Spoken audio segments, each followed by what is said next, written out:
صباح اللي معانا يلي معانا الكروان غنى وصحانا والشمس طلع وضحاها والطير الصرحة في سمانا يا ماما يا ماما يا ماما يا صباح الخير يلي معانا يلي معانا.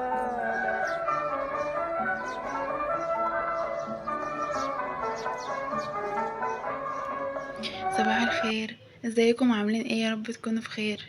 وحشتوني اوي من الفيديو اللي فات. اهلا بيكم في فيديو جديد. النهارده بقى الروتين بتاعنا هيبقى روتين هادي، مفيهوش حاجات كتير. روتين كده راحه نفسيه. يعني اللي عنده اي حاجه كده يعني محتاجه تتوضب يقوم موضبها كده على طول، اللي هو يعني منسيبش بيتنا يكركب. او أنا الحمد لله الدنيا عندي نضيفه، مفيش اي حاجه، انا بس هعدل السراير مطرح ما كنا نايمين. وعايزه بقى اوريكم حاجه حصلت امبارح بالليل، خلتني اصلا نايمه عماله افكر انا هعمل ايه.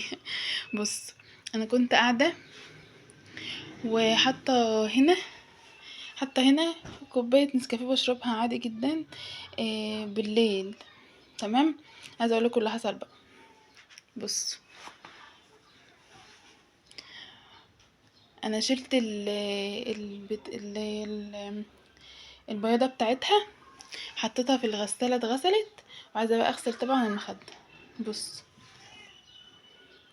فدلوقتي هنشوف هنغسلها ازاي مع بعض، ويا رب يا رب تطلع. بصوا، انا كده عملت السراير يعني، عملتها وفتحت البلكونه، فتحها بس عشان الستاره مقفوله فتحس ان الدنيا ضلمه، بس احنا لسه الصبح.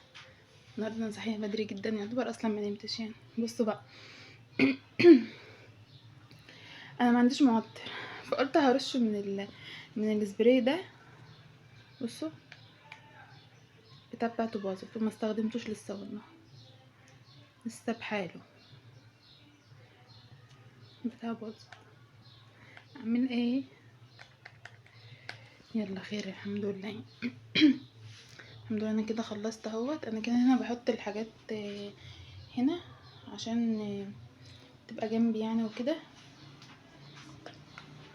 كان نفسي ارش ولع البخور بقى.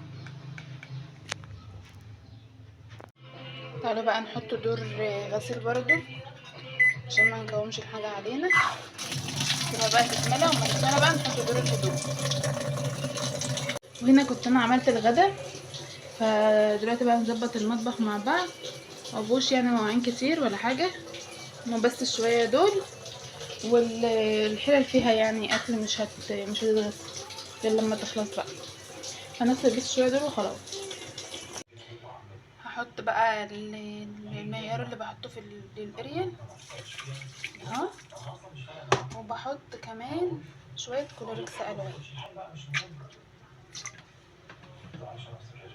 حبه صغيرين كده عشان لو في بقع في الهدوم ولا حاجه، عشان كتر الكلور بيبوظ الهدوم يعني.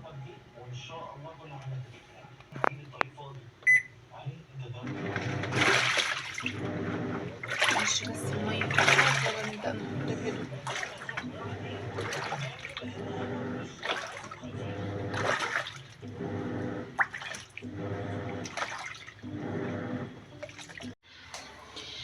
تعالوا بقى عقبال لما الغسالة تخلص نلم الهدوم دي. كنت نشرها امبارح، هنلمها بقى ونطبقها على ما التانية تخلص وننشرها. الهدوم ما بتخلصش يا جماعة، والله بجد الهدوم ما بتخلص. عايزة اقول لكم ان انا غيرت كان عندي هنا ترابيزة وباربع كراسي كده مربعة، بعتها وجبت دول مكانها. رأيكم؟ بس لسه بقى البلكونة عايزة تتظبط. جبت ده كمان، كرسي الصغنن ده. تعالى بقى نلم الهدوم ونطبقها كده على ما الغسالة تخلص.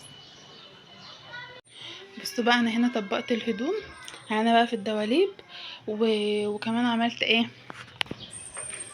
نشرت الهدوم. انا بحب انشر على المنشر الداخلي ده، لان يعني في ناس فوقي نشروا حاجات بتسقط ميه وكده، والدور مش مستاهل يعني ان انا انشره اصلا بره، فبصراحه بستأثر وانشر هنا. بس لما تبقى بقى هدوم كتيره او ملايات وكده طبعا بنشر بره. فهنا انا خلصت الهدوم، اللي بقى لي بقى ايه المطبخ بقى يخلص وكده الحمد لله نكون خلصنا يومنا النهارده. يلا بقى نشوف هنعمل ايه في المطبخ مع بعض. تعالوا الاول قبل ما نعمل المطبخ نغسل المخده زي ما قلت لكم. كان واقع عليها نسكافيه امبارح وباظت خالص يعني. فتعالوا بقى اقول لكم هنعملها ازاي. بصوا معانا كده بوله فيها كوبايتين ميه دافيين. تمام. هنحط على الكوبايتين دول شويه كلور. لو عندك كلور ابيض يبقى كويس جدا، ما عندكش كلور ابيض انا كان عندي الوان فحطيت شويه صغيرين يعني. وعليهم بقى البطل بتاعنا اللي هو ايه الكربونات. حط كده بقيمه معلقتين وقلبيهم مع بعض، وبعد ما يتقلبوا سوا هتحطي عليهم شويه اريال من بتوع غسيل الهدوم العاديين خالص. تمام. بص بايدك بقى كده هتجيبي شويه وتحطيهم على الحته اللي محتاجه تتغسل. إيه لو عندك اسفنجة كده نضيفة اعملي بيها. انا ما كانش عندي بصراحة فجت في بالي فكرة فرشة الاسنان دي، بس عملت معايا بصراحة يعني. دعكت الاول الحتت اللي كانوا عليها النسكافيه كويس، وبعد كده قمت عاملة المخدة بقى كلها زي ما كنت عاملة زي ما عملت الحتة يعني اللي كانوا عليها النسكافيه وكده. وبعد كده بقى قمت بعد ما خلصتها غسيل خدتها بقى شطفتها كده في البانيو. املي كده بانيو او طبق امليه مية وبعد كده نقعي فيه المخدة ولحد ما تتشطف. وبعد ما تتشطف بقى تاخديها على الغسالة على دورة عصر بس، هتتعصر وتطلع معاكي زي الفل كده. بصوا اكنكم لسه جايبينها. تمام. شوفوا نطفت خالص ازاي. جربوا بقى الخلطة اللي بقولكوا عليها دي ان شاء الله تنضف لكم مخداتكم كلها. المهم بعد ما تطلعوها من الغسالة تحطوها تنشف بقى في البلكونة او على السطح. اهم حاجة تنشف علشان الفايبر اللي فيها ما يكتلش او يبوظ، يعني ما يمسكش في بعضه كده ويبوظ. تمام. وشوفوها بقى كده بعد تاني يوم لو تمام دخلوها بقى حطوها بقى في الكيسة بتاعتها. بس الحمد لله ان هي نطفت معايا الحمد لله. هنا بقى دخلت بقى على المطبخ. كانوا شويه مواعين صغيرين زي ما قلت لكم. لملمت بقى كل حاجه كده وفضيت الاطباق والحاجات ديت يعني من بواقي الاكل وكده. وبدات بقى ان انا ايه اغسل ببدا بالكوبايات الاول. تمام.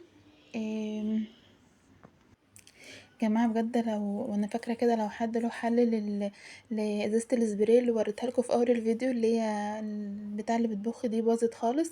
لو حد عنده اعمل ايه مثلا. انا جات لي فكرة ان انا افضيها في ازازة تانية بس مش لاقي ازازة تانية، يعني بدور حاليا على ازازة تانية افضي فيها السبراي. ف انا زعلانه قوي بجد عليه. بص بقى هنا كنت خلصت المطبخ. وقلت بقى ايه اعمل لي بقى كوبايه عصير كده. بما ان بقى اليوم النهارده كان هادي ورايق ومفيهوش شغل كتير وعملت فيه يعني برضو انجزت فيه شويه حاجات، ومبسوطه جدا ان انا غسلت المخده بصراحه. عملت بقى هنا كوبايه عصير كده تستاهل بقكم والله. وهنا يا حبايبي كنت وصلت معاكم لاخر فيديو. لو عجبكم الفيديو متنسونيش باللايك والاشتراك في القناه. اشوفكم في فيديوهات تانية كتير. مع السلامه.